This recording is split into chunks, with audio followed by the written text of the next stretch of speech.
सर्वसामान्य एवढे ज्ञानी असलं तरी त्याचा स्वभाव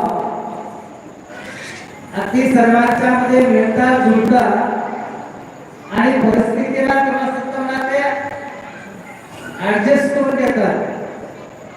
मला असं पाहिजे तसं पाहिजे काय ते तुम्हाला सगळं पंक्तीत बसलं तरी पुढचं घेऊन जातात. म्हणजे एवढे सरळ होते असे ज्ञानी तुम्हाला या श्रावण मासाच्या उत्तरार्धामध्ये दुसऱ्या पंधरवड्यामध्ये तुम्हाला या मल्लिकार्जुनच्या क्षेत्रामध्ये एक ज्ञानामृताचं तुम्हाला एक पान केलेले असे शिवभक्तपरायण रमेश महाराज त्या गावचे पोलीस पाटील अशोकजी चिदानंद माळीला प्रथम करून सर्व त्यांचे सहकारी आतापर्यंत या कार्यक्रमाची शोभा वाढवून या सर्व आचार्यांच्या शिवाचार्यांच्याकडून सद्गुरूंच्याकडून आशीर्वाद घेऊन गेलेले सर्व सत्कारमूर्ती सद्भक्त माता आणि बालमूर्ती वेळ तर एवढा झालेला आहे. तुम्ही जर बघितलं तुम्हाला जर बघितलं तर मला तर वाटतं की असं बोलत तर राहावं असं वाटतं.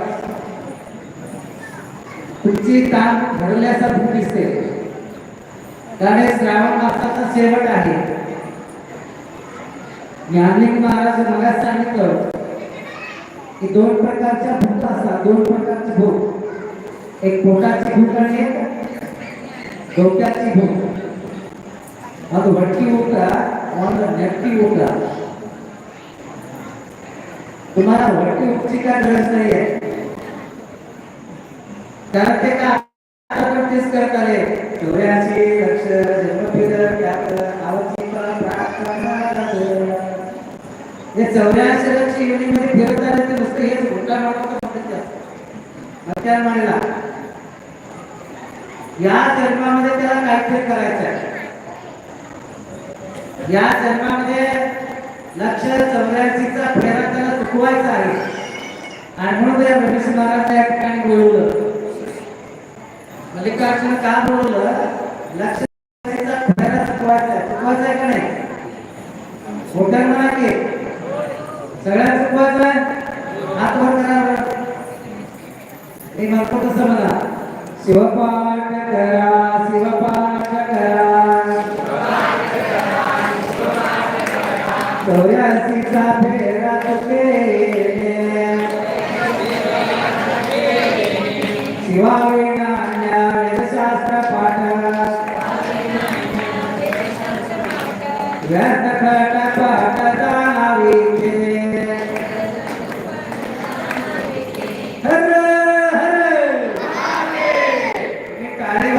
हात उचलून म्हटले आहे की मला 84 लक्ष जन्माचा फेरा चुकवायचा आहे. कसा चुकवायचा आहे? शिवपाठ करा शिवपाठ करा 84चा फेरा. हे कसं करते? शिवपाठ केल्यानंतर शिवपाठ करायचं म्हटल्यानंतर काय करायचं? मला प्रश्न पडला असेल ना काय करायचं शिवपाठ करायचं म्हटल्यानंतर. आता आमचे महाराजचं नाव सदाशिव महाराज त्यांनी तुम्हाला तो पकवान दिलं, टाळ हार्मोनियम दिलं. तसं तुम्हाला पण आता घरात मला शिवपाठ करायचं आहे.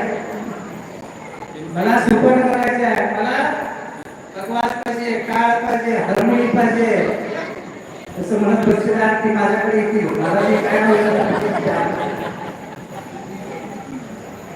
शिवपाठ करायचं सरळ सोपं आमच्या आजीने सांगून गेलेलं आहे, तुमच्या पतीने सांगून गेलेलं आहे. काय म्हणू नका, बसता उठता नुसतं शिवशिवा म्हणते. फक्त शिवशिवा म्हणा. आसने शयने भोजने गमने प्रेमेषु लपानि स्मरामः. तुमच्या संसारात काही बघायला नाहीये. तुमच्या मुलाच्या सुश्रूषामध्ये, तुमच्या प्रपंचामध्ये, तुमच्या उद्योगामध्ये काही बघा होणार नाही. उलट फार सुंदर होईल. तुम्ही तुमचं संसाराचं काम जर करत असाल